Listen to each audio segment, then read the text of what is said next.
자, 그럼 이번 수사 결과 하나하나 짚어보겠습니다. 허주연 변호사 나와 있습니다. 먼저 업무상 과실치사상 혐의, 여기에 대해서는 어떻게 수사 결론이 나왔습니까? 네, 일단 순직해병 사망의 결정적인 원인이 된 부분은 결국에는 임성근 전 사단장의 무리한 작전 통제 지휘였다라는 결론이 나왔습니다. 그러니까 그때 당시 직접적인 작전 지휘 통제권이 이미 육군 54단으로 넘어가 있는 상태였음에도 불구하고 권한이 없는 임성근 전 사단장이 군의 명령에 위반해서 본인이 직접 작전 지휘를 하면서 업무상 응당 기울여야 할 충분한 주의 의무도 다하지 못했다는 겁니다. 예를 들면 수중수색을 본인은 몰랐다라고 주장했지만 이미 어디까지 들어가려고 했냐라고 묻는 대화 내용이 녹음되어 있는 파일이 발견되는 등 수중수색을 사전에 인지하고 있는 상태에서 당시 사건 현장이 아랫부분이 뻘이어서 굉장히 빨려 들어가기 쉬운 그런 상태였음에도 불구하고 수중수색 중 갯벌에 발이 닿았을 때, 뻘에 발이 닿았을 때 이 아래로 끌려 내려가기 쉬운 가슴 장화를 착용하게 한다든가 그다음에 바둑판 수색을 지시한다든가 이런 식의 무리한 수색이 결국에는 사망과 그리고 장병들의 부상을 불렀다 이렇게 판단을 한 겁니다. 네, 그다음은 VIP 경로설 수사 외압 의혹입니다. 여기에 대한 수사 결과도 좀 전해주세요. 네, 경로설은 설이 아니라 어느 정도 실체가 규명이 된 상황으로 보입니다만 수사 외압, 그러니까 직권남용죄로 윤 전 대통령 등을 처벌할 수 있는 것까지 이어지는 연결고리에 대한 직접 증거는 발견하지 못한 상황이다라는 생각이 듭니다. 일단 회의 당시 이 윤석열 전 대통령이 전화로 경로를 했다라는 이른바 VIP 경로설이 이른바 임성근 전 사단장 구하기라는 구명 로비 의혹의 어떤 상징적인 표상처럼 여겨졌었는데 이 경로설에 대해서 윤 전 대통령의 최측근인 김태효 전 차장이라든가 조태용 전 안보실장 등이 처음에는 그런 사실이 없었다라고 부인하다가 입장을 번복해서 화를 내는 것을 봤다라고 하고 회의에 참석했던 김태효 차장이라든가 그다음에 이충면 전 비서관, 그다음에 왕윤종 비서관 이런 사람들도 모두 일치해서 화를 내는 장면을 목격했다라고 진술을 함으로써 사실상 그 당시에 윤 전 대통령이 상황을 보고받고 화를 낸 것은 맞다라는 결론까지는 이른 것 같습니다. 그렇지만 이 경로설이 단순 경로설에 그칠 것이 아니라 직권남용 권리행사 방해죄로 처벌받는 형사처벌로 이어지기 위해서는 단순히 화를 냈을 뿐만 아니라 이 화를 내서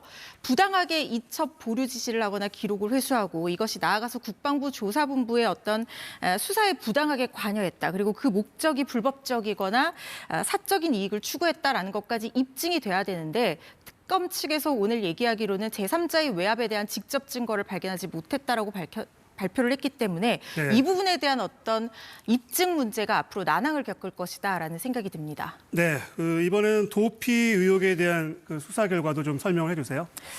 네, 일단 지금 도피 의혹이라고 하는 것은 당시 직접적으로 이첩 보류 지시를 했다고 여겨졌던 이종섭 전 국방장관이 갑작스럽게 호주 대사로 임명이 돼서 도피하듯이 출국한 것을 두고 사실상 범인을 도피시킨 것이 아니냐 이런 혐의를 적용받고 있는 의혹인데요.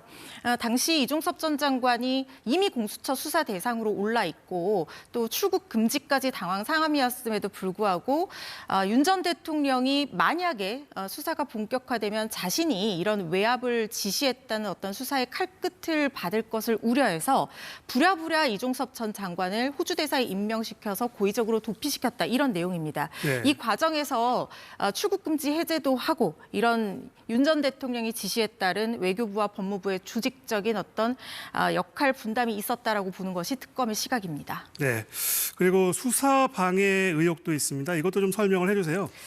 네, 이게 좀 어떻게 보면은 본류라기보다는 지류적인 수사라고 볼 수 있을 것 같은데요. 그러니까 전현직 공수처 간부들이 당시 이제 윤 전 대통령이 임명한 사람이었고 그래서 정권 눈치 보기 때문에 해병 순직 사건과 관련한 어떤 위증을 하고 그리고 이것과 관련한 수사를 뭉개면서 사실상 수사를 방해했다라는 의혹입니다.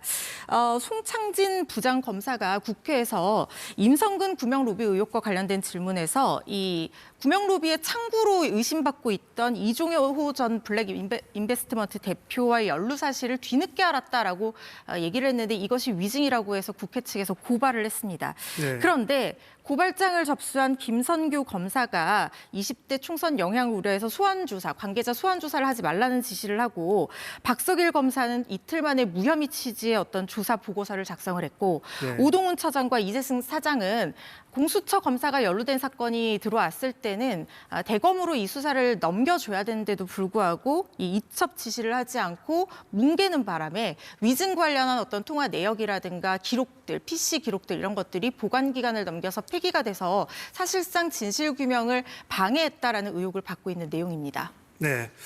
자, 이번 그 특검 조사, 이 조사받은 사람만 300명이 넘습니다. 아주 방대한 수사였죠. 그렇습니다. 사실 수사 기간은 150일이었지만 지금 피의자와 참고인이 총 300명에 달하는 방대한 수사였고요.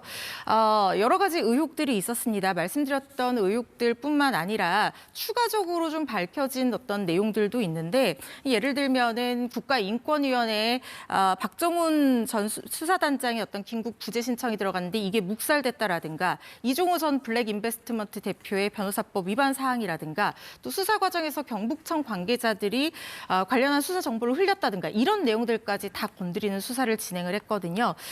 지금 기소된 내용들 33명이 총 기소가 됐는데 총 185번의 압수수색이 있었고요. 그리고 포렌식만 430건을 한 결과입니다. 하지만 지금 말씀드렸던 이 여러 가지 추가적인 의혹들은 아직까지 공소 여부조차 결정되지 않았기 때문에 이 부분은 최혜병특검법에 따라서 국수본으로 넘겨져서 향후 조사가 더 이루어질 가능성도 있습니다.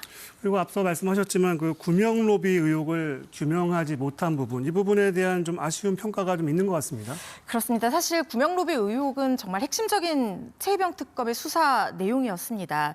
외압의 동기나 배경이 됐던 것이 바로 이 구명 로비 의혹이라는 건데 쉽게 말씀드리면 일개 사단장에 불과한 임성근 전 사단장을 대통령이 화를 내면서까지 이 수사 대상에서 뺄 이유가 있었냐, 책임을 줄여줄 이유가 있었냐, 과연 그 배기나 동기는 무엇인가, 이게 바로 구명 로비 의혹이었거든요. 네. 일각에서는 이종호 전 블랙인버스트먼트 대표가 멋쟁 해병에서의 어떤 인연을 통해서 김건희 씨를 통해서 이 구명 로비를 했다라는 의혹도 있었고 또 윤 전 대통령의 종교 멘토라고 여겨진 김정한 목사 등을 위시한 개신교 인맥 등이 구명 로비를 한 것이 아니냐 이런 의혹들이 있었지만 이 부분에 대해서 통화 내역도 발견됐지만 직접적인 관련 진술은 확보하지 못했고 실질적으로 로비가 전달됐다는 것에 대한 증거도 확인하지 못한 상황입니다. 네.